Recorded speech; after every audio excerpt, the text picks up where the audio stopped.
Herkese merhaba dostlar, ben Ozan. Yeni bir laptop öneri videosu ile birlikteyiz ve bu senenin de artık son laptop videosu olacak ve bu aralar laptop almayı düşünüyorsanız da kesinlikle vakit kaybetmeden almaya çalışın derim. Yeni zamlar gelmeden 2023 yılı için alınabilecek en fiyat performans gaming laptopları birlikte inceleyeceğiz. Laptoplarla ilgili de daha sık video gelmesi için videoyu beğenmeyi ve abone olmayı unutmayın. Öncelikle bu listede olabilecek en düşük bütçeden yüksek bütçelere doğru gideceğiz. Yani baktığınız zaman RTX 3070 Ti ile laptoplar da bu listede bulunacak. Özellikle RTX 3060 ve 3050 serilerinde pek çok farklı kriter bulunuyor. Yani burada sadece ekran kartı değil diğer detaylara da bakmamız gerekiyor. Ben de buna bağlı olarak en mantıklı laptopları seçmeye çalıştım. Son bölümde de tek tek hangisi alınır, hangisi daha mantıklı birbirleriyle karşılaştırıp değerlendirmeyi de yapacağız. Şimdi listenin en uygun fiyatlı ve ilk cihazıyla başlayalım. Listemizin ilk sırasında şu an için alınabilirlik düzeyi olarak en uygun fiyatlı oyuncu laptopunu yani HP Pavilion 15'i görüyoruz. 144 Hz IPS ekranı,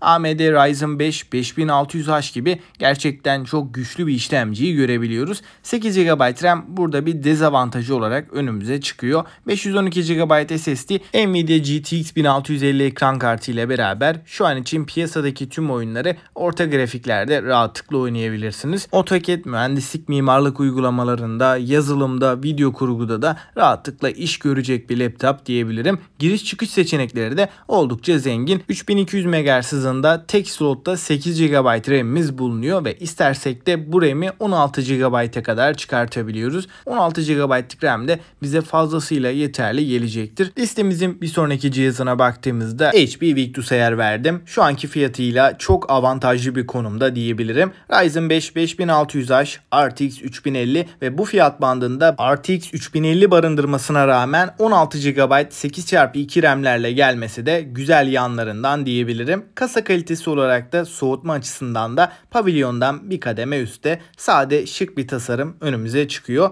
512 SSD'yi de istersek sonradan yükseltebiliyoruz. HP'nin bir kademe daha üst serisi olan Victus serisinden 15 modelini görüyoruz. Intel Core i5 12. nesil 12500H işlemcisi ve 16 GB RAM ile beraber burada yükseltme ihtiyacı da çok da duymayacağımız bir cihaz. 512 GB SSD ve RTX 3050 Ti ekran kartı ile beraber de 3050'ye göre ortalama 5-10 FPS bandında daha yüksek FPS'ler alabileceğiz. Tasarım yönünde de diğer oyuncu laptoplarına göre daha sade şık bir tasarımının olduğunu söyleyebilirim. Baktığımız zaman gerçekten güzel bir cihaz bizleri karşılıyor. Malzeme kalitesi yönünden de HP Pavilion'a göre kesinlikle daha iyi bir seviyede. Listemizin bir sonraki cihazına baktığımızda Asus'un TUF A15 serisinden gerçekten performans anlamında bizi fazlasıyla memnun edecek bir laptopu görüyoruz. Ryzen 7 6800H gibi hem güncel hem de performans yönünde listedeki en iyi işlemciden bahsediyorum. Ryzen 7 6800H 8 çekirdek ve 16 threadlik bir yapıya sahip. Baktığımız zaman bu işlemcinin performans yönünde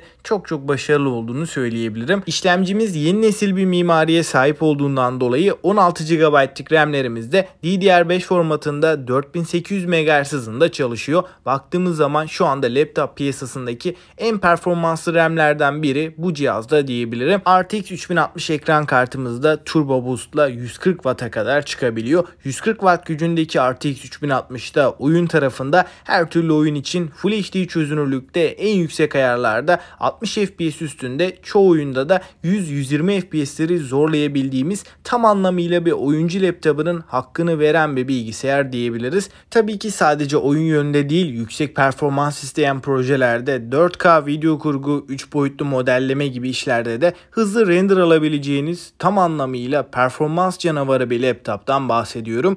Listemizin son sırasında Asus ROG Strix G15 modeli bizleri karşılıyor. Kasa yapısı, performansı her şeyiyle üst seviye bir laptop diyebilirim. Ryzen 7 6800H gibi en güncel işlemciyle gelirken DDR5 16 GB RAM 8x2 olarak konumlandırılmış ve bu cihazın en önemli noktası RTX 3070 Ti ekran kartı. Piyasadaki tüm oyunları en az 4-5 sene en yüksek ayarlarda 120 FPS üstünde rahatlıkla oynayabilirsiniz. oynayabilirsiniz. Full HD 300 Hz ekranda özellikle e-spor oyunlarında önemli bir avantaj. 3D modelleme, AutoCAD gibi uygulamalarda da çok iyi bir performans alabileceğiz. Oyunun yanı sıra her türlü işlem için bu cihazın fazlasıyla yeterli olduğunu düşünüyorum. Kasanın altındaki RGB LED şeritler cihazın tasarımını güzelleştiren detaylar arasında. Metal bir kasayla birlikteyiz ve Asus ROG yazılımları da cihazımızda bulunuyor. Sonradan yükseltmelere de açık bir laptop diyebilirim.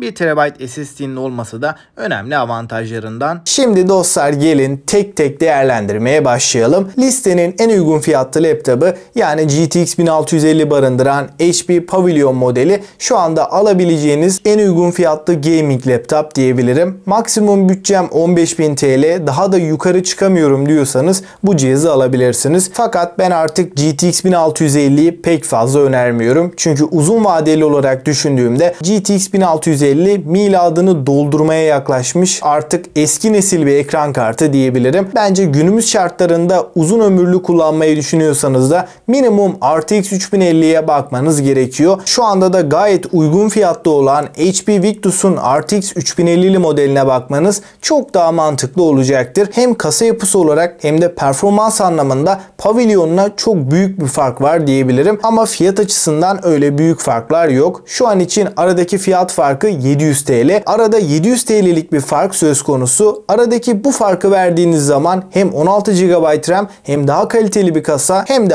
RTX 3050 gibi daha güncel bir ekran kartına sahip olmuş oluyoruz. Bu fiyatlarıyla değerlendirdiğim zaman da HP Victus rakipsiz diyebilirim. Bundan 4-5 ay öncesinde Lenovo tarafında çok daha fiyat performans laptopları bulabilirken şu an için HP ve Asus tarafı fiyat performans olarak Lenovo'nun önüne geçti diyebilirim. Benim bütçem 20.000 bandında dediğinizde yine HP'den RTX 3050 Ti ile yeni nesil i5 işlemcili pek çok oyunda tasarım içinde video kurgu açısından da gayet yeterli bir laptopla karşılaşıyoruz. 22-25.000 bandında RTX 3060'lı pek çok laptop bulunuyor. Ancak bu laptopların geneline baktığımda gerçekten RTX 3060'ı karşılayabilecek düzeyde değiller. Genel olarak TDP değerleri çok düşük seviyede. 22-25.000 bandında neredeyse hepsi 80 Watt, 90 Watt gibi TDP değerlerine sahip. Sadece ekran kartı olarak değil, ekran kartının vermiş olduğu güce de bakmamız gerekiyor. Ekran kartının performansını belirleyen en önemli etken TDP değeri diyebiliriz. Yani burada sadece ekran kartına bakıp geçmeyin.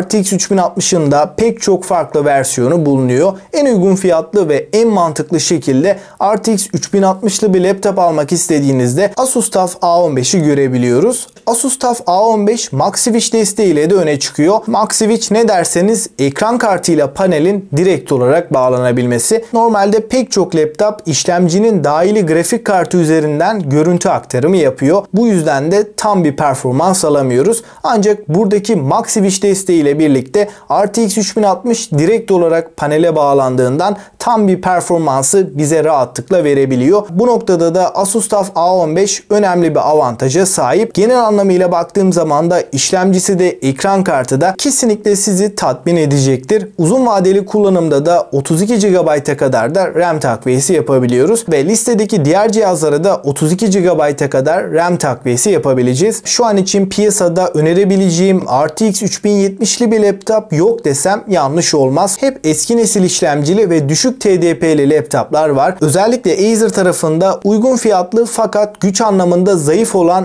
RTX 3070'li laptopları görebiliyoruz. Açıkçası bütçeyi 30.000'e kadar çıkarmışken biraz daha zorlayıp kasa kalitesi, ekran kalitesi ve genel anlamıyla çok daha premium olan Asus ROG Strix almanız daha mantıklı olacaktır. İşlemci olarak da çok üst seviyedeyken ekran kartı tarafında da şu anda piyasadaki en güçlü ekran kartlarından biriyle birlikteyiz. Burada 4K video render'da ve oyun performansı anlamında da gerçekten zirveye oynuyor diyebilirim. 300 Hz ekranda oyun deneyimini bambaşka bir noktaya taşıyor. Tabii ki sadece oyuncular için değil, iş için de kullanılabilecek mantıklı bir laptop. Şu anki fiyatı her ne kadar yüksek olsa da bu fiyata bu özellikleri sunan başka bir laptop da bulunmuyor. İlerleyen zamanlarda da tekrardan bu fiyatlara bulabilir miyiz? Açıkçası bilemiyorum. Evet dostlar, genel olarak baktığım zaman her bütçeye uygun şekilde en iyi fiyat performans gaming laptopları birlikte incelemeye çalıştık. Bence 2023'te de alınabilecek en mantıklı seçenekler bunlar diyebilirim. Eğer ki sorularınız olursa yorumlarda yazabilirsiniz. Daha fazla laptop videosu için de videoyu beğenmeyi ve abone olmayı unutmayın. Bir sonraki videoda görüşünceye dek hoşça kalın.